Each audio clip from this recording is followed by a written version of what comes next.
Hey everybody, welcome to 638 Podcast, episode 10. Today I'm joined by Ben and Shulman. How are you guys doing? Good. Doing Just pretty eating good, Steve. Chipotle because we're sponsored by Chipotle. We are not sponsored by Chipotle, that's fake facts. We're actually sponsored by College Dorm Tours and Lover Money. Anyways, moving on. Today we are going to be talking about one series that's really popular on Netflix right now, Avatar: The Last Airbender. As you guys know, originally a Nick show, Avatar: The Last Airbender recently went to Netflix May 15th, and it seems like it quickly rose to be the number one show on Netflix for multiple weeks in a row, which I think is really funny. And then everybody's buzzing about Avatar again, as well as there's going to be a live action series that Netflix already agreed to make. So a lot of buzz in the news about Avatar recently, so we decided to talk about it because we all love the show from our childhood. Now, um, how Avatar is structured is unlike most shows on Nickelodeon. I just want to give a brief synopsis. It was um, it was set to have three seasons. Otherwise, they called them books. Three books. So how I want to kind of structure this podcast is we're gonna kind of go through each book and review what happens in each book and why we liked it and whatnot. Why we think Avatar is so great, essentially, because we all have a very positive view on Avatar. So um, now after rambling about that for a little bit, I want to talk about book one, which is water. So I want to throw it over to Shulman first. Shulman, how did you feel about book one, and what do you think book one was trying to tell, and how'd you enjoy it overall? The show was first airing, reading up and watching the commercials on Nickelodeon for Avatar: The Last Airbender.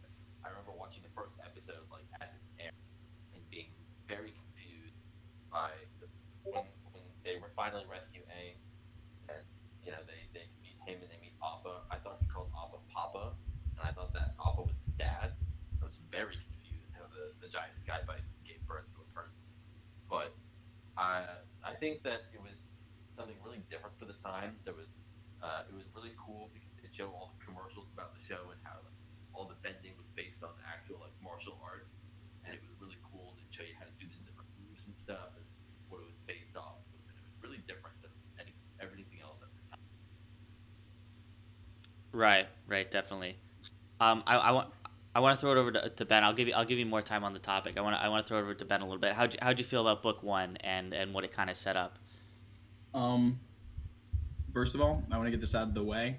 Katara was awful in book one. All she did was nag and whine and complain, and I think they fixed her character later, but I think it was also part of her arc of like she really wanted to be like her.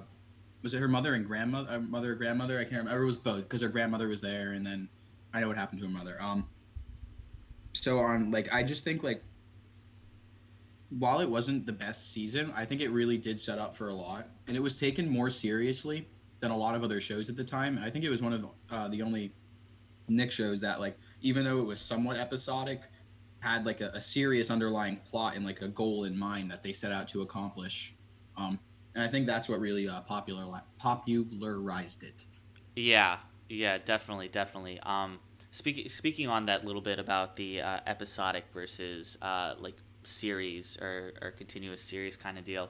I really think Avatar was one of the first ones where yes, you could what they did especially in the first season because they really haven't done this before, like this sort of thing where you have a sort of series that you need to follow on on a kids network. They really haven't had many of those. Is they would make each episode specifically in book one. They made each episode episodic in nature, where you could watch it by itself, and there'd be a beginning, middle, end, and you'd be satisfied just watching that, even if you weren't following the whole arc or whatever. If they thought kids weren't capable of following that, that was definitely a failsafe that I felt like was especially implemented in the first season. It was very very noticeable. But even with that, I thoroughly enjoyed a lot of the almost all the episodes in book one. I honestly think that book one's a little underrated because a little bit of spoiler alerts, but a lot of people like view certain aspects of the other two books more highly than book one. But I really do think that book one is a bit underrated, and my reasoning is in every new story you have to set up the characters, you have to set up the world, you have to do a lot of world building and a lot of things that can detract from telling like the best story possible because you're really trying to world build, especially if it's going to be a series with many episodes or like 60 episodes, 60 plus. So what I think they did really well in the first season specifically, the purpose that I think it served is it introduced you to the whole world of Avatar. You know, you started in the South Pole and you went all the way to the North Pole, and in that was the end of the season in the North Pole. And throughout that whole season, you literally stop at a bunch of different places around the world to kind of introduce yourself to the world of Avatar. You stopped at an Earth Kingdom city. You stopped at a Wind Temple or an Air Temple. You took a quick pit stop in the Fire Nation with the Roku stuff and the Roku Temple. You got to really grasp the world while having these episodic things in nature because they weren't sure how people could focus and while also introducing the characters. So there are a lot of things that you had to work into that first season that I think worked really well. I want to throw it back over to Shulman now, and I want you to talk a little bit about um, how you felt about the places that they went in the first season and how you felt about that. I think season one probably had the biggest like variation in places that they went. You start off in the snowy South Pole, and like Steve mentioned, you go a little bit everywhere. You spend a little bit. You go to the Fire Nation for a minute. You spend a lot of time in different Earth Kingdom villages, and you end up back at the North Pole. You go to the Air Temple. Whereas in some of the later seasons, they kind of spent more time in specific areas. So, but like season one had some incredible locations. You see the spirit world for the first time in season one, and all the craziness there. There's so many different cool things from the place with the volcano. Uh, what was that episode? Fortune teller episode. Yeah. That city. You go to Omashu, and you see the shoots there, and you go on the slides. You go to Kyoshi Island, where with the elephant koi and everything going on there. There's just so many like unique locations there, and I think that's one of the cool parts there is that each of these locations you go to, for the most part, they all have these like weird animals that just like combinations of other animals that make the place like really unique. That they're like, oh, that's a weird mix of thing for our world, but in their world, like, it's normal that you see like all these different fish and animal creatures that are mixed with each other. Right. No, definitely. I want to throw it over to Ben a little bit, and I want Ben to talk a little bit about what he thought about the different places you went in World One and or Book One, and compare that to like the world building in general. I think World One was pretty much all the world building, with the exception of the Fire Nation, which was done on purpose. Yeah. Like, sure, you saw how they like acted in like you really did get to see like Zuko and Iroh, but like you never actually like went to the Fire Nation or saw any of I that, will say which I think was done on you purpose. did go for the one episode with the Roku. We went to the I think the Roku, Roku yeah, but you don't yeah. see like Ozai in action Yeah, leading. yeah, yeah. And I think like they did that. I think like the way they pulled it off, like the season was meant to be world building. Like this season tried to establish everything, but actually I think them not world building more of the Fire Nation actually did season one success. Mhm. It kept like a veil of mystery, and you get to go to all these beautiful places that are suffering, and it adds a lot to the story. They pulled it off perfectly. Right. Now, in season one specifically, there were a lot of characters introduced. I think that was interesting, and that had to do a little bit with how they wanted to be episodic, a little bit in nature.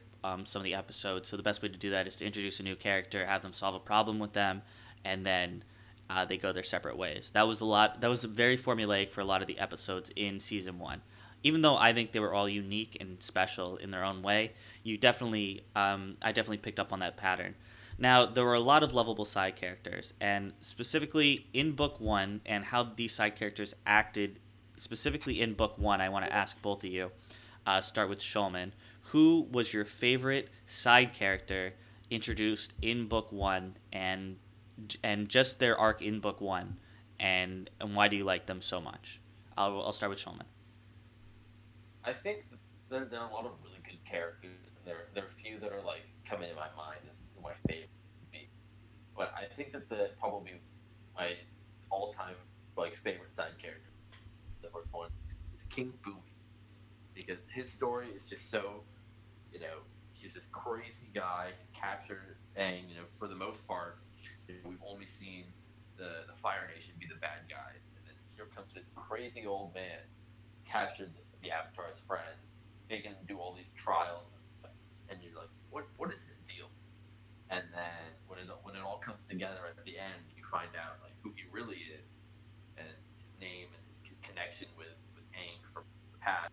It's just this really sweet feeling that like after seeing that everyone he knows, that all his friends are dead,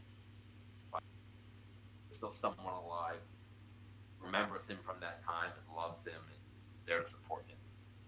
Right. No, I definitely I'm a big Boomy guy as well. I think Boomy might be my favorite just because I like characters that are a little off. I will say in that episode though, I did like because I rewatched it recently. You can kind of tell who he is because they kind of do like a backstory about his friend as a kid beforehand. So Yeah, definitely old yeah, as an but like older me, I could pick up on it. You know. yeah, definitely. As like someone who's older now, like it's very obvious the foreshadowing there. But as a kid, I remember being so like invested, especially when you're like you see this old man. The final challenge is to fight someone. He picks between these two warriors, and he goes, you know what? I'm gonna try and beat you, and he's gonna fight Boomy, and he's like, oh, that was the wrong answer. Yeah. I'm gonna wipe the floor with you. Yeah. Now I do want to throw it over to Ben now. Ben, who is your favorite side character in book one and why? So you said earlier when you were asking the question, you said like solely based off of what they did in the first Yes, season. yes, because I'm Because gonna. my favorite Wait, Ben, character, real quick, just so you know, I'm gonna ask this question about every season. So I just yeah, I was gonna say specifically, my favorite character, like my favorite side character, even introduced in in that season or in the show is in like most characters are introduced in that season, but yes, within that season, um, I don't know. We didn't get a lot of. It's probably like if we're just talking about just season one, I may go UA okay, just because like she had a very important role and it was like very sad. But obviously, like I like she compared to almost every other side character, like everyone has more opinions and more time on screen even later on. That even if you're solely basing it on the season, most people probably wouldn't agree because they just know the characters more and like you can't forget like the later memories from the later yeah, books. But yeah, I think she probably had the like a my favorite role as a side character because she was like the princess and like was sick. It was very sad and I don't know. I enjoyed it. yeah. Was the season I finale? could definitely understand what you're saying because her arc was definitely completed in book one, where a lot of the side characters their arcs weren't completed in book one. But I was kind of being like, your first impression of the character or whatever. So I could definitely understand your answer because, like, UA had a completed arc in book one as a side character. So that definitely makes a lot of sense where other people didn't. But, so for me, obviously the Cabbage Guy had the most important, crucial arc in book one. He sat there and his cabbages just got destroyed, it was very sad. It's actually, I think we might have to do a separate podcast just for Cabbage Guy. But yeah, as I said earlier, I kind of agreed with Shulman. Sorry, I was gonna say. Go for it. Oh my bad. I No, was go on the for it. street yesterday and we saw a cabbage that was crushed by a car and I screamed my cabbages. Yeah, I mean, it's obviously he carried the Avatar: The Last Airbender by himself. I would say, but yeah, I liked Boomy. I thought like at first impression, you can only first season like a lot of people's arcs aren't completed or you don't know if you're gonna see these characters again, these side characters. But yeah, definitely. I enjoyed Boomy as well. But obviously Jet and Suki had their episodes. They were other notable characters in book one that had their one episode. If Um, we're talking about solely book one, I disagree with you saying Jen. Well, I'm Yeah. just saying his arc obviously wasn't completed, but I just wanted to note that they were introduced in season one. I just wanted to just make a note of that. I wasn't going to really comment on it yet. Um, moving on. Last little part of book one I want to talk about. I want to talk about who's your MVP of book one. So basically, every character, especially what they did a really good job is every character's motives and their opinions and what they're doing in the world kind of change each season, which I think it's for every main character, at least everybody's goals slightly alter. So I want to talk about specifically who was the MVP of season one. Whose arc did you enjoy the most in season one as either main character, side character, whatever? Who was the MVP that you thought was the most important character, like just carried that season or was the most enjoyable for you? I'll start with Ben this time. I want to mix it up a little bit. Ben, who is your favorite character? Um, I'm gonna have to go with Ko, and I'm curious if any of you guys know who Ko is, but I'm also sort of joking. Is Ko I know the Cody. spirit? Is he the water? Yeah, the spirit who has the faces of Yes, everyone. yes, the face spirit.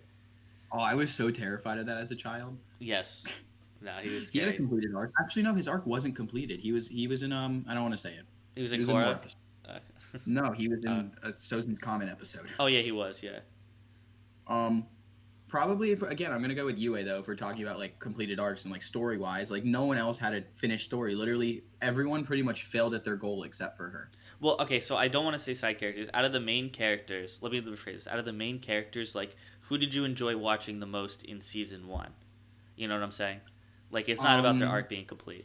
Not Katara. Not I'm Katara. gonna go with not Katara. I just felt that she was very whiny and controlling and trying to mother Sokka, Right. and like she saw herself as like as the mother of the group. And towards like later, she found her own personality, but like my opinion is like her in book one, her personality was just like just mothering other people, and it was annoying to watch. I don't have a favorite, just not Katara. Okay, I respect that. I will say I do think Katara in book three, like first half of book three, I thought Katara was very annoying, but I think that's interesting that you felt that in book one. Um, I do want to move on to Shulman. Shulman, what do you who is your favorite main character in season one and why? Um, it's very tough to say. I think definitely because Did you as sorry you were you saying, cut out a little bit? Did you say Aang? I did say Aang, Okay. the Avatar himself. I think that like compared to a lot of the other characters, like Aang's journey was very like it's the the heart of the story. Is you see him, he struggles at first with his people and finding his place and role, and then it's all about him accepting his job as the Avatar. Just a lot of the earlier episodes, he's kind of like, "Oh, I'm the Avatar," but he's kind of like shrinking from his responsibility. By the end of the season, he's fully committed to being the Avatar, and working to save people and to be the hero. And I thought that was a very good arc for him. Yeah, I definitely agree with that. I would say for me specifically, um, the the two people that I thought had the most developed arcs in book one were Aang and Zuko. I think they both spent a lot of time developing like internal turmoil and what their mindsets were and stuff, more so than the other characters, specifically in book one. I feel like they really focused on those two, and then they fleshed out more characters in the other books that we'll talk about. But even in season one, Zuko like just randomly he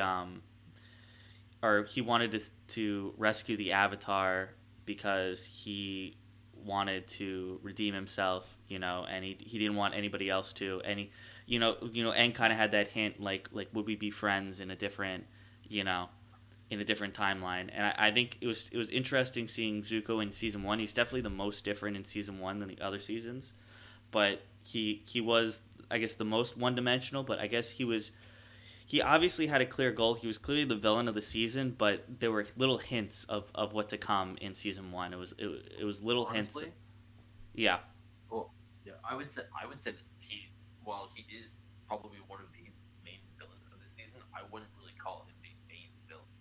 I would say that would be Admiral Zhao yeah, because he's the one launching the full out assault on the pole. yeah. The Definitely season the gets on.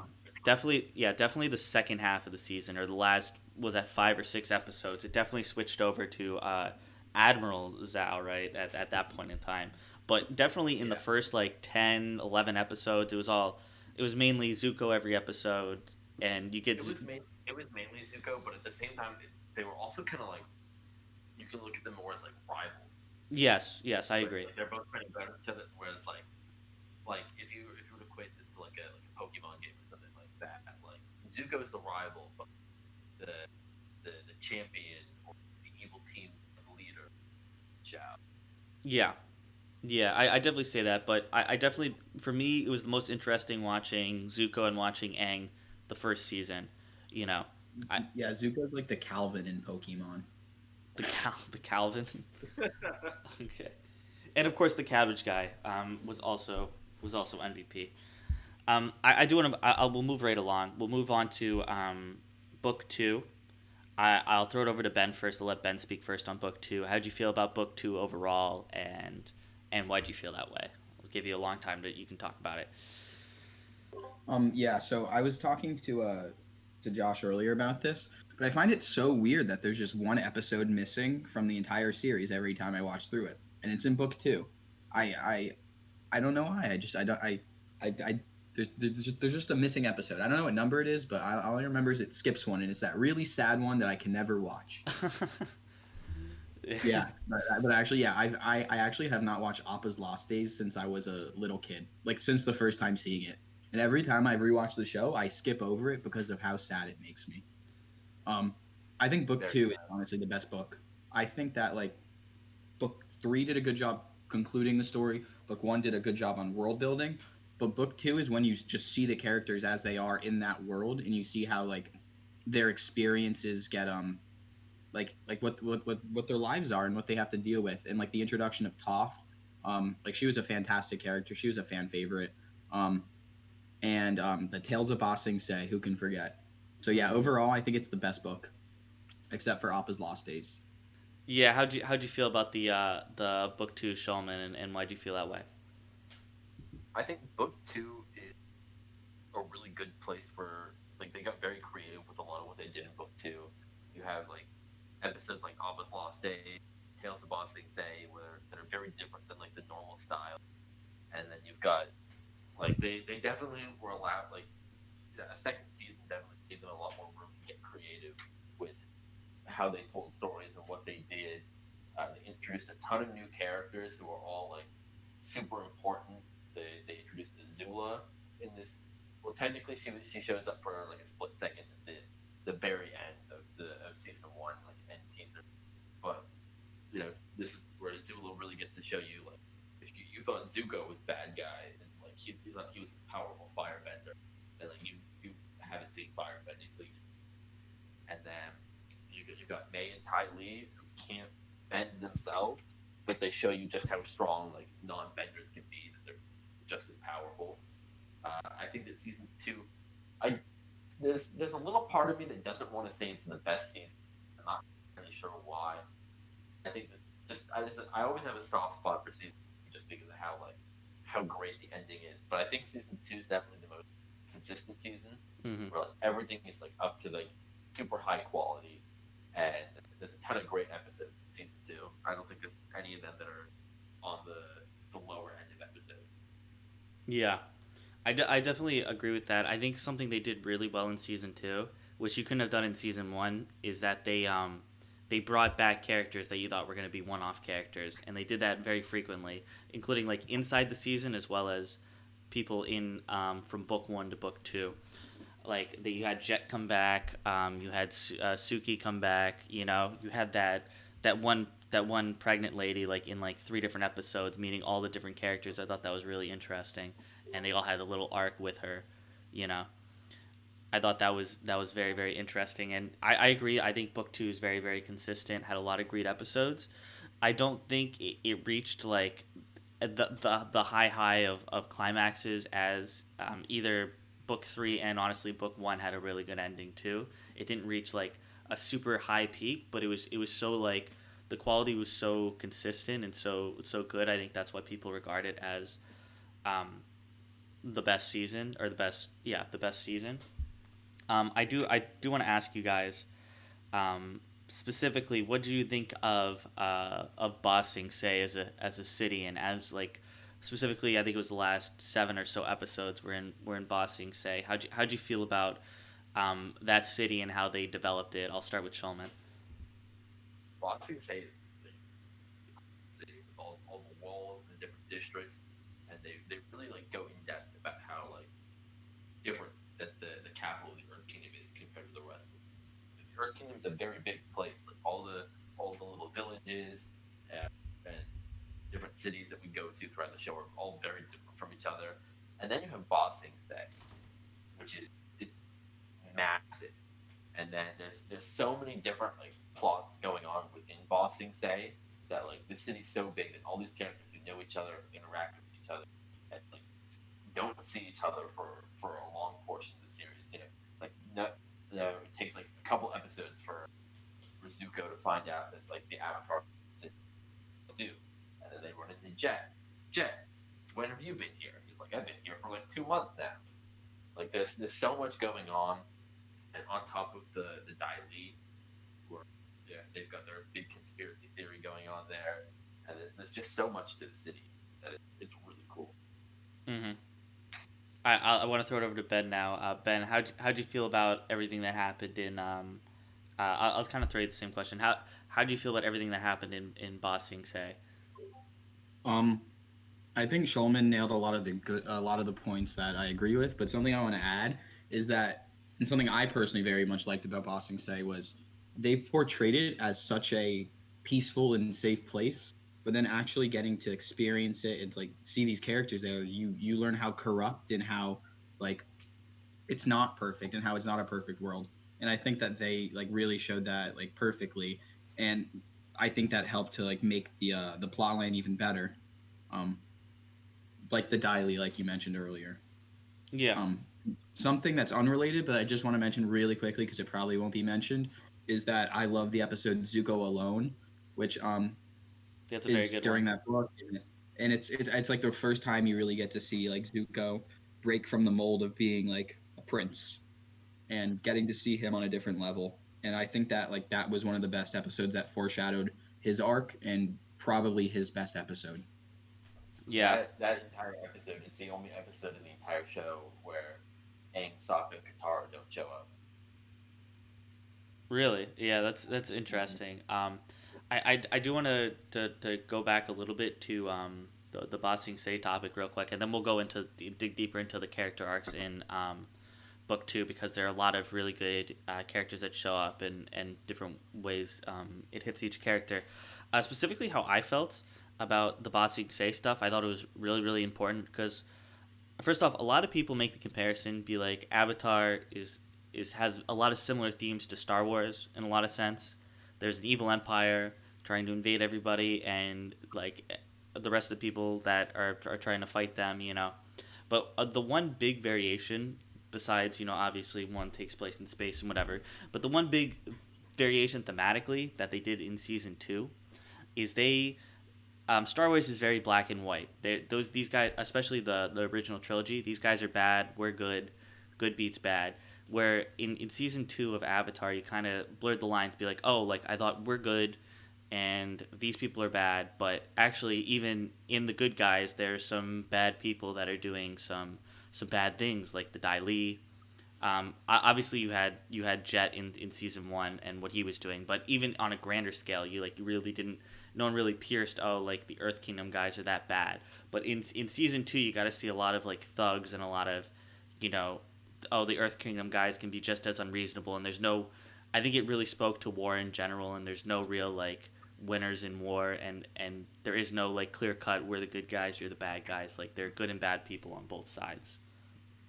I definitely agree with that. You even see that in the very first episode of the season, the Avatar state, when Earth Kingdom General is trying to trigger the Avatar state Aang so that he can they can master it, and then they can just go straight to the Fire Nation and beat the Fire Lord. And he's like, no, this is a very important power. It's very sacred. Like we can't do this. And he goes, oh, all right, and then starts attacking. Mm-hmm. Yeah. I definitely agree with that. That was definitely foreshadowing that point, and I think that's another thing that made the season really really good. Now I want to touch a little bit more on this season, specifically on I want to know everybody's favorite character arc, or you can say a couple if you want, but who is your MVP of the season and why? I'll throw it over to Ben first because he hasn't talked in a bit. Who is your MVP of the season and why? Whose character arc? Pyro, Tales of Bossing say. You can go next. All right, Sheldon, you can go. Um, yeah, Iroh's got a great arc. The entire time we see him in season one and season two, he's helping Zuko trying to capture the Avatar, but then in season two, he's really more about just helping Zuko, become comfortable with who he is, and they're off together on their living on their own. They're becoming refugees, and he's just trying to help his nephew grow. And I think that was a really cool arc because not that he grows himself, but you see that he there's the one episode uh, when he has the conversation with Tom, and they really like get along. You see that if they weren't uh, if Zuko wasn't trying to capture Aang, like they'd all be good friends and hang out and do stuff. Zuko's arc was definitely another really strong one Mm-hmm. this season, especially uh, the whole season is kind of building up towards this big decision for him. You know, is he going to keep trying to be this person that he thinks he's supposed to be, and capture the Avatar, or is he gonna, be who he truly is and be a good person and try and help other people? And despite all these influences and fever induced hallucination, at the end he finally decides that he values his honor from his father more than anything else, and he decides to attack Aang. And then Aang's arc, especially throughout the season, Aang is confronted with a lot of challenges. In the first season, it was a lot more about accepting responsibility for Aang. In book two, it's more about now that he's like accepted this responsibility, it's about figuring out what really confronting these harsh challenges. He has to learn earthbending. It's very hard for him as an airbender. And because it's very, like a lot of the principles go against what he was taught as a monk. Mm-hmm. And then at the end of the season, when he's trying to master the Avatar state, and you know, conflicted his feelings for Katara versus his duty to the world, and what is he going to do? And so I think that was a really good spot. Something that I want to mention about like Zuko that you were talking about is that do you remember when he was actually the one that freed Appa? Um, Yes. and like later in the next book, like Appa actually remembers, and like the writers made a point of having Appa be the first one on the team to actually accept him. Yeah, he And licked I him, think which I think was yeah, really cool. Um, yeah, I was gonna say I think you guys like obviously I really feel like season two had a very big focus on Iroh and Zuko. I think those two were clear like definitely MVP candidates. I think what they did really well with Iroh specifically is they took him in season one. He was more of he was there as a plot device for Zuko in a lot of ways to be a the father figure for Zuko and b to give him good advice and try to put him a little bit not necessarily on the right path but try to give him some wise words.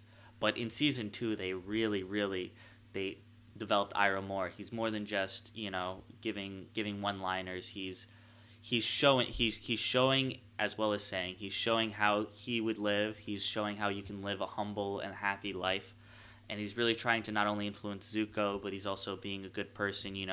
Had the Avatar or had the Avatar help rescue Zuko, and had a bunch of different things happen, and then obviously the Tales of Ba Sing Se, very very sad.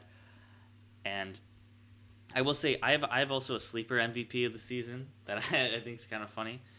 I think Appa, like low key on Team Avatar, was a sleeper MVP of the season, the second half of the season. Specifically, Papa was barely in that. exactly. But you go to Appa's Lost Days, you know. Wait, what's that episode? I don't think I've seen it. Yeah, I know Ben hasn't seen it, but you just go to that episode and you realize all the stuff that Appa was doing to try to get back to his friends. Like if he didn't have to, if he didn't go through that, like who knows what would have happened, you know? And I just really think Appa's arc is, especially obviously it's mainly in that one episode, but there was literally they dedicated an episode to Appa, and it was pretty good. Um, For most of the show, so up leading up to that point, Appa, he's got his personality and stuff, but he's kind of just like a big bus. yes, He's kind of just mindlessly like doing whatever. Like you don't really think about him too much as like a that he like thinks, feels, does things. But in that episode, really, like you see all the struggles he goes through and how he is able to bond and connect with other people. And you really like he like becomes more of a character. yeah, and they did really well in season two. Is everybody had an arc that you could kind of follow, like every single main character, especially is we already talked about a lot of them, but even like Sokka, even I would say Sokka really didn't have a good arc in the first book. Well, except it was kind of like like he was a sexist or whatever, and he kind of had to learn to like suck in his pride and accept more people. I guess that's a good arc, but whatever. In book two, like he just I guess his girlfriend just died, and he has to kind of figure out his place. I think Sokka's arc, his best arc, is in book three, which I'll talk about later. But even Toph, like she was sheltered her whole life, and she didn't want to depend on anybody, and then I forgot I forgot what Katara was really doing in season two. Katara wasn't her biggest arc was definitely not season two. She was kind of like She the was busy nagging. yeah she was kind of like the foil to Toph. Like she'd be like like no like teaching like this, and she was kind of like a foil to Toph in a decent amount of the episodes.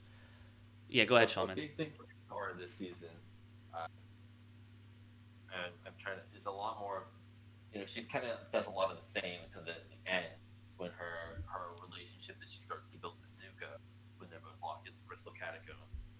So like that's her big thing there is that it reinforces her this attitude, this motherly figure that she's able to connect and relate with people. Yeah. It's almost enough to sway him to the side of good. Right. No, I agree. That did happen like very late into the season, but I think overall they really did a good job focusing on a lot of other characters. Katara had, the first book was water. Obviously, Katara was a big part in book one, and she's obviously a big part in book three. But if I had to say one main character fell a little bit under the radar in season two, I would say Katara did. Um, Yeah. Obviously, there weren't that many new characters introduced in season two that I really think are notable, except obviously the three new villains.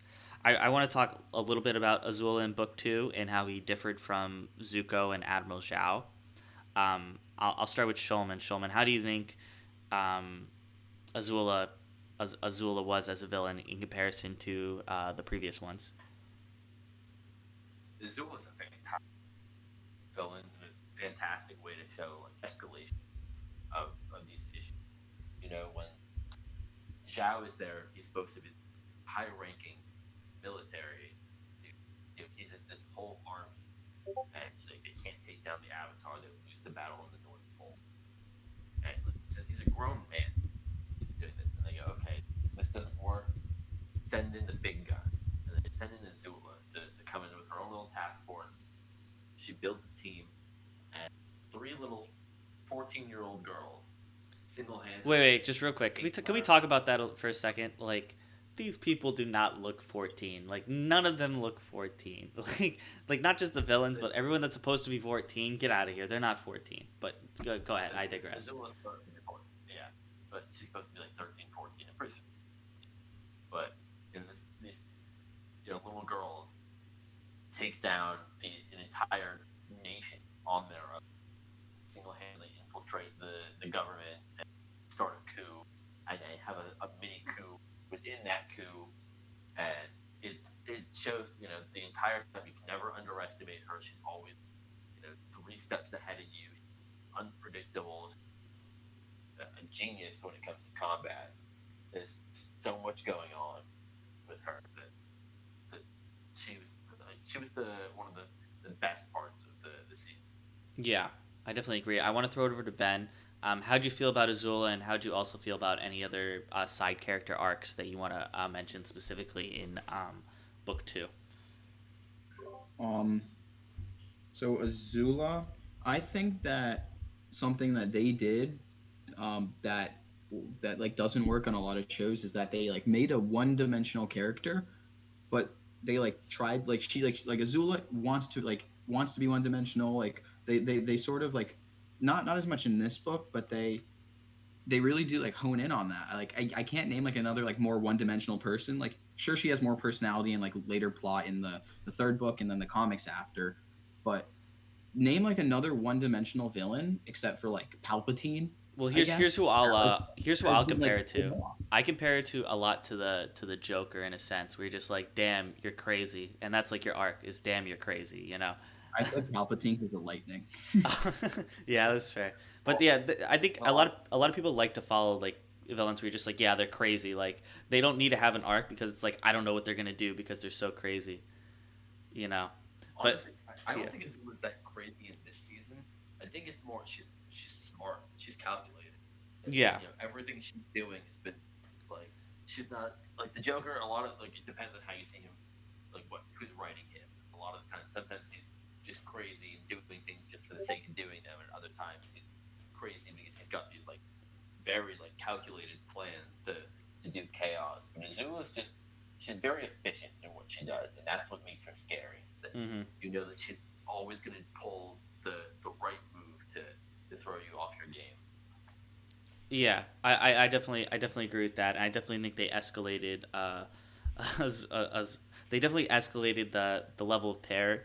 Like I really never thought Aang was in any danger when he was fighting Zuko or even when he was fighting um, Admiral Zhao because they really depicted like that he had an upper hand on them. But with when he was fighting Azula, a lot of times I'm like, oh, like Azula might be able to do something here. Like it just felt more even, you know. Azula Yep. killed him.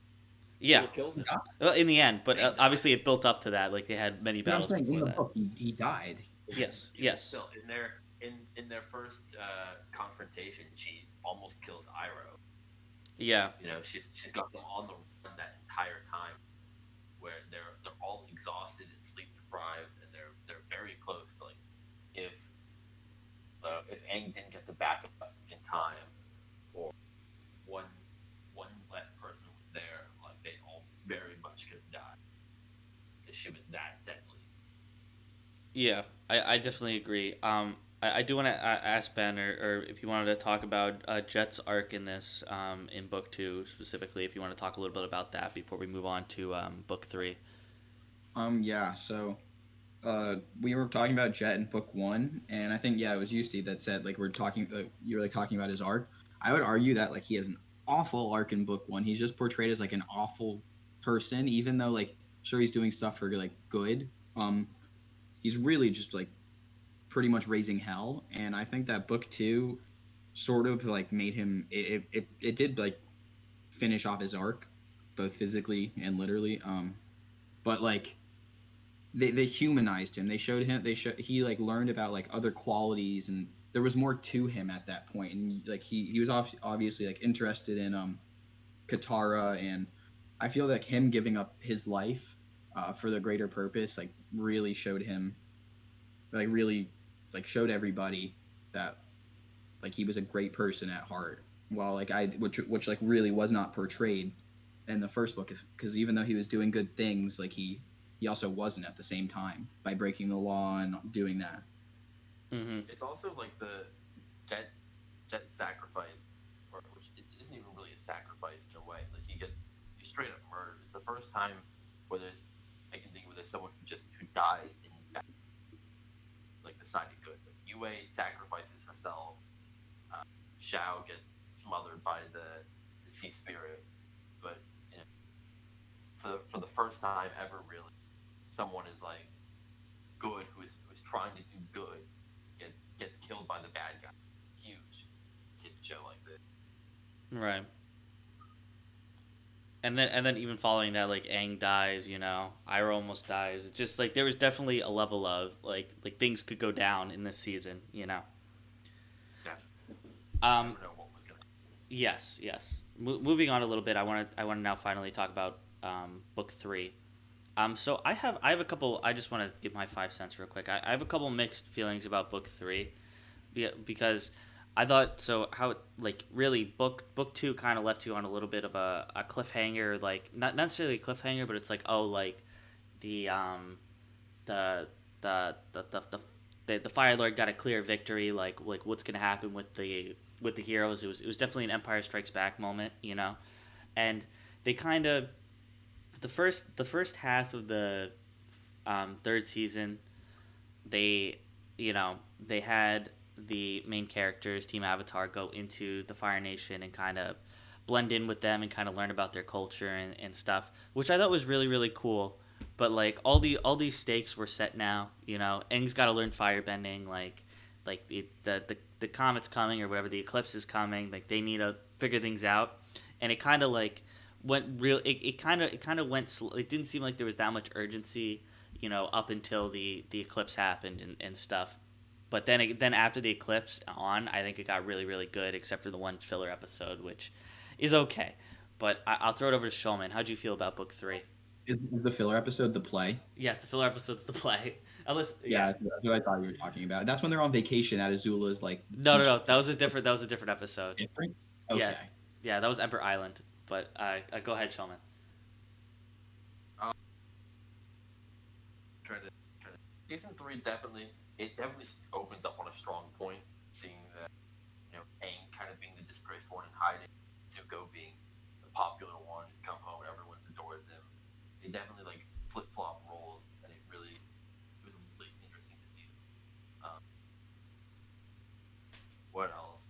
I think that like while it did have a lot more like fillery, like low stakes adventures in the first season, in the beginning half of the third season, it was kind of getting me back to like what was like the essence of the show and them going around and discovering. I think it's a big part in humanizing the rest of the Fire Nation. Yeah, for sure. Most of these people are not bad people; they're just their ruler is bad. Mm-hmm. You see all these different villages and the people going on there. For the most part, like everyone is like pretty decent. Like if they knew that Aang was the Avatar in these episodes, like maybe they'd treat him differently. But they see a person who they don't know, and they're pretty kind and friendly, which I thought was it's really important for the group later on going and accepting Zoom. They realize that everyone is back, especially when they go and they learn about Avatar Roku and his connection with Fire Lord Sozin. Mm-hmm. Yeah, that was very good. That's one of the best episodes of the show, and it really shows you that there's a lot more to what's going on than you really think. Mm-hmm. I think when I actually watching the show for the first time, like as a kid, I actually missed like the whole first half of this last season. I don't know what happened, but I just like didn't know what was going on. I didn't know that they had started episodes. Yeah, that happened to me So as well. I will say that happened to me. Season three was hard to catch for some reason. I don't know what the deal I was. don't I don't know what it was, but I remember the first episode I watched was Day of Black Sun. Oh my god, like I missed the whole season. I was like, this is the season finale. The show's gonna end. I was so excited. And then when they didn't and they lost and Zuko switches sides, like that was very hype. And some of my favorite episodes are now when the back once Zuko swaps sides and everyone goes on a little field trip. Yeah, I definitely agree. I love those episodes. Yeah, I want to throw it over to Ben a little bit. Ben, how'd you feel about book three overall? Um. So yeah, Shulman, you said it was probably your favorite book earlier when we were talking about book one, and I don't know if it's my least favorite, but it's definitely not my favorite. And the reason I like it obviously had the very high highs, but I feel like it was just so like not balanced. Like the whole point is fire, which the book is called Fire, and so far through the other two books, Aang would like master, um, would master the element, and I feel like there was like zero progression in Aang's power throughout like the entire thing, and I really did like the Day of Black Sun and that entire fight failing, and like leading up to Sozin's Comet. I really did like the ending. I just feel like it was so rushed. Like we spent like years with these characters saying, "Oh, he's not ready yet. Oh, he's not ready yet." like he needs to train, he needs to train, and then literally like 2 episodes before the finale, he still doesn't even like know how to use like an element pretty much. Like that's my I think biggest complaint about it. There was no power progression. Yeah, yeah, I the think that's a go like go ahead. countering that point. I think that's an important part of the finale is that he's going in not prepared. He was supposed to master the elements. He's learned them all and he knows a lot, but is he a master really? Like he doesn't know. He said like it's important that like he's not fully equipped to handle what's going on, but he has to do his best. Which They just I spent thought like they that spent like 3 years or 2 years saying how like he has no chance against him unless he even masters all the elements, and then like well, with an well episode or two to go, they're just suddenly like, oh, we're just gonna do it anyway. Yeah, yeah, Avatar well State is it's because overpowered. it's because they ran out of time because they were planning on waiting and mastering the to master firebending. They were working on firebending, and they were going to master it and take on the Fire Lord after Sozin's Comet. And they said no. Zuko told them that if you don't beat him before Sozin's Comet, he's going to burn the entire Earth Kingdom down. Everyone's going to But, die. but they only ran So out of they, time because the writers decided to write Sozin's Comet and all this stuff in. They wouldn't have run out of it, time if the writers didn't choose to go that route. well, it adds tension to the story. Aang is fully prepared for what's happening, but he has to. It doesn't. He's not prepared because he's not fully trained. Yeah, It's the same way Because that he was Luke strong enough in anyway from Star season one in in the Star Avatar Wars thing. in Star Wars, Luke Skywalker is not he's not finished his training. He's a Jedi in name, but he's not fully equipped to he doesn't know everything that he needs to do. But he has to go in there anyway and and then he confront things. lost. But Yeah, no, And then he they lost. would. He could have episode one gone like literally Sozin had the power. He had the power of Sozin's comet. So you're telling me like season one episode one, like he couldn't have just gone straight there and used the Avatar state and beaten him without his immense strength increase. Like Yeah, I well, just felt it the was only rough. reason the only reason that he was able to win in that fight was because he had stayed because had gone through the process with the guru and unlocked all his chakra. I don't know. I do want to get a word in. Didn't he not get rid of open up all his chakras because of love at the end? He ran away. It's when they hit that thing on his back. He just like When his scar on his back, he gets impaled. The pressure from there opens up the chakra point. He opens up the chakra point at the very end, and he's able to get control during his fight in the crystal catacombs. But then Zulu shocks him with the light, kills him, and it creates like a blockage. And so he hitting that opens up the pathways again. He's able to gain control. yeah. Okay, I want to get a quick word in here because I see you guys are pretty split on this. I think a couple things could have fixed. So obviously, I don't hate season three. Like I thought all the seasons were good. It's just the issue with season three to me is it had very high highs and it had some lows that like it just would go from like one episode you're fighting the Fire Nation, and the next episode you're watching a puppet show or whatever. So what I think a couple things that I would have liked to see on book three specifically. I would have liked Zuko to switch sides earlier, so he had more time to train Aang. Or you got to see more episodes of how he's learning fire, because I think like the other seasons you had him learning water a lot, learning earth a lot. I would have liked to see him learn fire more than just like 1 or 2 episodes. And another thing is, which I think a lot of anime esque shows do, which I don't hate, but it's definitely like every single anime show does this, is you have like multiple episodes for fights. Or I would have liked to see everybody in the Avatar in Team Avatar like have a specific fight and have someone that they had to overcome, you know, and have it be a couple different episodes. And one more thing I would have liked to see is I would have liked to see Ozai, while Aang was in the Avatar state. I would have liked to seen Ozai put up a better performance against the Avatar state, because once Aang went Avatar state, it was literally just like it just wasn't even close. Like it literally, even with Sozin comment, it was just not even close at all. And I wish I would have seen like some struggle, you know. But I'll throw it over to Shulman. I want to see what he thinks about all this. Um, I do agree that I wish that I could have seen a little bit more of like Aang and Zuko training, and I wish there's a couple more episodes with when Zuko was on the team where they were doing other things. But when you look back at the previous season, like season one had the most of Aang learning waterbending because you have him in pole. scroll. But when he's learning earthbending with the, there's really only the one episode where he struggles to actually even Sure. wrong, and then he does that, and then like after that they move on. Like, it's not really it's implied that they're learning things like in between episodes and stuff, but they're never actually like practice. Right. They do practice in season three a bit, but for the most part, like he's got the same amount of firebending training that we see as other elements. I mean, what I will say is they do a better job implying in like the season two specifically versus season three. Because season three, like season two, you figure oh like they're going through months. Like they would start an episode where he's like kind of training, and then the episode would kick off. In season three, you got the one episode where they go to the dragons, and then kind of it's just oh now it's like we assume it's literally like a couple days later, and you're fighting the Fire Lord. Where the other time you assume it's Well, months. they show them training in. I don't remember if there's training in the Ember Islands Players episode in the play, but I know that they're training in Sozin's Comic Part One. They train at least two or three times.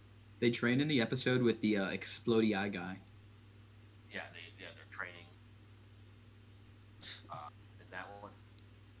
But and then the other thing is that I don't think it's for especially in the context of how Aang was. I think once he's got the Avatar state, nothing Ozai could combat that. Ozai is very powerful with his firebending, but Aang's the Avatar state, especially like with Aang having full mastery of it, is just way too strong. Plus, his firebending is getting the buff too to put him at a comparable level to a good firebender.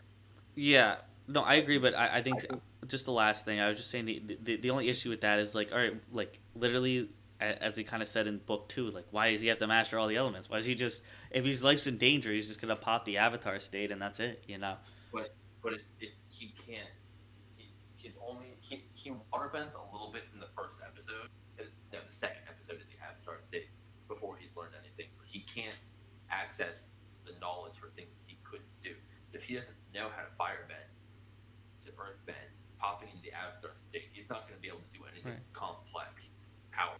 But it looked like he didn't Because even need fire against Sozin because he was so just like better. I mean, he a bit, but fire it's important. It's also it's one of the things the Avatar has to do. If the Avatar's Sure. job is to master the elements and to do that, so otherwise, he doesn't have full control over all his power. Okay. It's that Yeah. guy's anger is powerful, All and right. of course he's gonna wipe the floor with it. Yeah, I do want to move on. I want to start getting closer to the end of this podcast. I want to talk about our MVPs of book three. I want to start with Ben. Who's your MVP of book three and why? Oh, I may go with Iroh again. Really? I I mean, like his Iroh was arc. He barely didn't have a in. lot of. Thing is, he didn't have like any screen time, and it was because of Mako passing away, and Yes. I understand that. Um, I did like his arc though. I like Zuko's arc, but I feel like it would have fit better a little bit earlier, especially after um, the ending of book two and Zuko alone in those plot lines. I feel like they, at least for a little bit, like completely like disregarded the fact that any of that struggle happened, at least for a little bit before he swapped sides. Um, I think I'm gonna go with those two people. I'm gonna go with both of their arcs, and maybe Azula also, because you really just see her break down. They just Mm-hmm. destroy everything she stood for and destroy her character. And you get to see. We don't really get to see more what happens after. You can read more about it. But I think yeah, I'm gonna go with those three. And the reason I'm not saying Aang is I do sort of feel like the ending was a cop out. He did not master fire. Like that, it's not it's more than just like implied in the second book that he's learning to earthbend, and like I just feel like he barely used fire. Katara I think was better. I like the blood bending episode. Um, I think that was more of her in her own spotlight instead of her like parenting Team Avatar. Um, and I also like Sokka because I feel like you really got to see him come into his own, which like he always wanted to be the strong warrior, and he finally realized like his strengths lie in, like tactitional skills and less Mm-hmm. like direct fighting, and he really did become his own like become like a good leader in that book. Yeah, I want to throw it over to Shulman. Who is your MVP of book three? MVP has to be Zuko. His character growth from the end of the season when he still he chooses to be a villain. He's conflicted about it the entire time. He's did I make the right decision? Even though like everything around him perfect. He's got a girlfriend. His dad is talking to him again. Everything is right, but there's something wrong. And then slowly realizing that he made a mistake and that it's not the way he should be. I think his whole arc in 180 to helping Aang and doing whatever it takes to save the day and making friends and doing all this was great. Second MVP would have to be Sokka and his whole storyline with the sword master. And Sokka's definitely a character who gets the least amount of like power ups throughout the series. He's got his couple weapons and Mm-hmm. he doesn't really have any like room to grow as a warrior besides just getting smarter about it. But then learning to make a sword and to use a sword, and it adds a lot of versatility to his combat. That it makes him more worldly because that's a smart use in the Fire Nation, not the Water Tribe, where it's taking stuff from his journeys and things that he's learned from traveling and Right. giving him something new to do. And it chokes me up every time thinking that sword's still out there and Yeah, that's so can't find it. that was so sad. Um, what I will say is I was also on the I would also agree with you guys pretty much. I was gonna say Sokka. I didn't. I thought Zuko was a big. I enjoyed his story the most in book two. I thought book three. I didn't like some parts where he was just kind of angsty and whatever. But but in book two, I thought he was really really good. But I enjoyed Sokka's arc as well in book three. I think one thing that I can touch on that we didn't really talk about is like now he's really like everybody on Team Avatar is like a legit like literally like Toph is the best Earthbender in the world. Like Katara's honestly probably the best Waterbender in the world. Aang's the best Airbender in the world, and then you got Sokka who's just there, and you could feel like how like how he felt emasculated, and he just felt like he really wasn't worth anything, and you really got to see his growth of what am I good at, what can I contribute, and you got the meteor sword for a little bit, and you got like him coming to that realization that hey, like he's the glue, like he's the leader, like without him, a lot of things wouldn't have happened, and they wouldn't have gotten as far as they have, and I think that's a really really cool arc. But again, the meteor sword, I feel bad that it was like I thought they were setting up. Oh boy, like he's about to sword fight like some important dude at the end, and it's gonna be really cool. But nah, that's not what they wanted to do. Um, I don't know if we want to talk about side characters for book three, or if you guys have one in particular, just shout it out now. If not, we can move on. I mentioned it earlier, and it was Iroh, and I think that it's fair to call him a side character in this book. Yeah.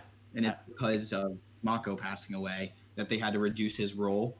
But still seeing him like in prison and training and pretending to be weak and like all this stuff, I think it was like very strong of his character because he was doing it all for Zuko. He saw Zuko as like the son that he lost.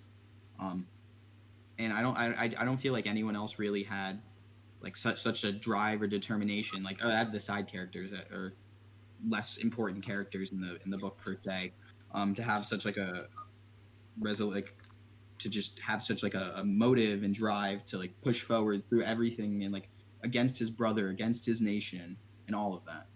mm-hmm. Shulman, you have any side characters you want to shout out? Yeah, I got three side characters I want to shout out. First character is what's his name? Combustion Man. Yeah, just call him Combustion Definitely, Man. Yeah. Combustion Man. Definitely a very top tier threat. He's silent the whole time. He's got this crazy form of fire bending I've ever seen. Mm-hmm. Anytime you saw him on screen, you knew something was going to happen. Um, I also really liked the warden from Boiling Rock. Yeah. I thought he was a really cool character. What's her name? His uncle. The uncle. Yeah. Yeah, his I Mace's like seeing uncle. Sozin. Yeah. Sozin? Yeah, Yeah, Sozen Sozin was and another great. Roku. Listen, Like so I feel like that's the yeah. first characterization. Yeah, I think Sozen is definitely another top like side character. He only appeared in the flashback episode, but you really get a glimpse into him and Roku and how this whole conflict started. Because 100 years ago, the Fire Nation attacked. You don't really know. Right. You get a good sense of what the world was like during in Roku's time, how things have really changed over the last 100 years. Mm-hmm. Just another one I wanted to shout out really quickly is Roku. Yeah, I thought Roku's he was cool in all the seasons, but when you got that one episode with Roku, it's like wow, like he's a cool character. And I just want to I'll just shout out Suki real quick. Like she's definitely she's definitely there. And I won't say she had like a super big arc, but like I think she's important in developing Sako a little bit, and his internal struggle or whatever. I think she's important for Sokka's development specifically. Um, Moving on to my final question of the night is: should there have been a book four? Should there have been either book four air, or should there have been more, or would you guys wanted to see more either directly after or with like a slight time skip with these same characters? I'll start with So I'm Shulman. gonna take the I'm gonna take the lead on this first because there were actually was a planned book four at one point. I don't Mm-hmm. know if you guys knew about this. I've heard rumors, but yeah. Yeah, so Nickelodeon or uh, the creators of the show, Mike and Brian, went to Nickelodeon with an idea for a fourth season, and Nickelodeon said we're gonna make a movie instead. Yeah, I It heard was that. it was either, it was either they're gonna make a movie or do a fourth season. And they had this whole idea with tracking down Zuko's mom, which was later turned into a comic, Mm-hmm. and Azula's character, and all that stuff. But they said we're gonna make a movie instead. Really weird that they said that. Never actually made a. What they made a movie? No, they No, didn't. No, they didn't. Did the I Avatar: The don't Last remember. Airbender? I don't there is remember. Oh, you mean those blue people? The live action, is that yeah, what we're the blue talking about or people. no? Talking about the blue people. Yeah, it's the only Avatar movie. Oh, very funny. Okay. Yeah, sorry. The main character There, is Ong in that movie. I don't know if you guys know. That's the I thought his worst name was adaptation, and it was just the first book. All right, I can't I even thought his yeah. name was Jake. I thought his name was Jake Sully, but Okay, we could have a different topic on that, but Did you guys see the fight scene in that with like the Fire Nation? They're just like dancing for 10 minutes. I've never seen the movie. I'm gonna be honest, but I Yeah, saw there is no clips. movie. It's so What bad. so movie? so so the problem. Well, there were a lot of problems, but Well, I, one I don't scene want in to get too far particular. into the movie though, but I gotta just talk about this one scene in all particular. right, fine. So they thought they were gonna be really like cool and stylistic, and they did it all in like one take for the scene, and because of that, it made it extremely difficult to like you do special effects for. Yeah. So you have this one scene of like 10 like Earth Kingdom like Oh, Earthbenders I've seen that like one. fighting fire, Yeah. and one tiny rock. They do this long convoluted like they lift the pebble and they like move it aside, but and all because they decided to film it that way. Yeah, and then you got And Slumdog Millionaire and Zuko, but I digress. um, yeah. Okay, Ben, how did you feel? Did you want a book four? Did you want another season with these characters? Maybe slightly aged up, or just a following season. Not necessarily a following season, because although there like was more story to tell, and like Jolin mentioned earlier, the Zuko and Azula's mom plot line, which I know about because I read about that. Um, I think if they never told those stories, not a lot of people would be asking questions. But I think it's good that like those were eventually told. But what I really would have hoped for was just for book three to be extended. I said it earlier. I just don't think there was like a Mm-hmm. big progression per se of like the main characters. I think all the well except for like and everyone on Team Avatar. I think except for Sokka and like Zuko later, I just think there was like no progression in their characters, and I wish we got to like see that more and see how they were like adapting to their experiences in the Fire Nation and how they were getting stronger instead of just being like, oh, we have this big plan. If we don't do it this day, we're all gonna die, and they failed, and that's okay. I think that's a great plot device. But then suddenly they're just ending the series Yeah. after like such a defeating loss that they had built up for way over a season since they went to the library. I forgot the owl's name. It's a I One sheep off. Wan Shi Tong's library. Yeah, like I just felt like there was such a big buildup, and it's great that they failed. I think that's a great plot device. But then there was just no progression. It was just like, oh, we're at the ending now. Yeah, yeah, which you kind of knew, like Azula, like they hinted that Azula knew what was going on, so like at season 2. But um, I want to talk a little bit about the book 4 thing or whatever. I think what would be cool is you know how Breaking Bad, like they recently came out with that like Jesse Pinkman thing, that little movie that like had like what happened to him, you know, kind of deal, and completed his arc. I think that would have been cool if they had like either a like a 5 episode series or 10 episode series where it's not really like, or even a short like a movie where it's not really like a continuation of um the Avatar story that was told in those three, but it's just like here are all the loose ends, and we want to give you guys, we want to, you know, show You're you these. describing Korra, Steve. You're describing Korra. No. I You're think talking about the main characters, and believe me, I don't want to spoil anything because you haven't seen it. But if but you're really, if I think like they close off like everything in Korra, like you get to see the progression of the no, characters. I mean it's only a phrase mainly because I know that Korra is kind of like it takes place, what is it, like 50 years in the future, whatever, and then they have flashbacks and Yeah, stuff. But what I think would be cool is like, not often, but but occasionally. but mainly like focusing on Zuko's mom and stuff, and you know maybe Aang struggling to be like a full fledged Avatar a little bit, or you know just a little bit of that. Maybe mainly the Zuko's mom thing could be the main thing. It's just like a quick like let's tie up that loose end. Let's have everybody, you know, have their little happily ever after. I think people would eat that up. I that's just what I think. You know. The happily I, ever after is Korra. And maybe you could have set up. You could even like set up Korra a little bit in that like series, and then it, it doesn't work like that because like that the time gap is too big to be able to set Also, up like you anything. can't have a new avatar. Like the only way there's a new avatar is if one dies. So they couldn't really no, but like set up for for example, the I birth. don't. Again, I never saw Korra, so I don't know all the plot lines. But maybe set up some of the villains like more so because they obviously, you know, in every season they kind of set up what's gonna happen. Like you can be like, all right, so Korra's the next thing that happens. Let's kind of set up like how those like a little bit of hint at those main villains that are in Korra, just as like a teaser for people that like saw Korra. It'd just be like a, I don't know, Well, just be like a fan service moment. But again, I didn't see the villains, so yeah, I don't know who the villains are. yeah. So I don't just knowing that show and the villains like there's one thing that I think could kind of work, but it also doesn't really work because of other reasons. I don't think it really. Okay. I get the sentiment though. I think that would be neat, It would but just it be like has a to be quick done like little very gap, well. like be like, oh, like we get to see our characters we love like at the age that we like for one more time in like a quick movie setting or something, and then it just is a little puzzle piece that just connects, you know, Korra and Avatar a little better without having a billion flashbacks. Um, but yeah, that's pretty much all I had on the agenda. Is there anything else you guys wanna quickly talk about or shout out? Just say it if you need. Um, Um, you go Ben, you first. go You first. go first. Because I'm going to conclude the episode. Oh, okay. Okay. So I'm gonna go shout out to Boomerang. You always come back. Um, that's about it. For a second, I thought you were shouting out Boomerang the network, but then I realized you were talking about Sokka's Boomerang. Yeah. Yeah, Flintstones. Yeah, Ben, go for it.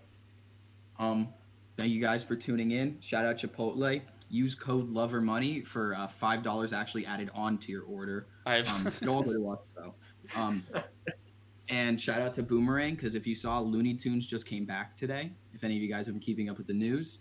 In addition to that, watch Korra. Amon is up there with one of the best villains, and that's like the start of the season. The rest of the show, although like it's definitely not as good as it's definitely not as good as Avatar as a whole, but it has its highs. It has very high highs, and you do get to see where the characters, for the most part, live the rest of their lives. And it does conclude the story of Avatar while also telling its own story pretty well. Um, and don't forget to use code LOVERMONEY on Chipotle.com Okay. Thank you guys. Streaming on Spotify, YouTube, Apple Podcasts, and all OnlyFans. all that stuff. hit that subscribe button, ring that bell, and we're out. Peace.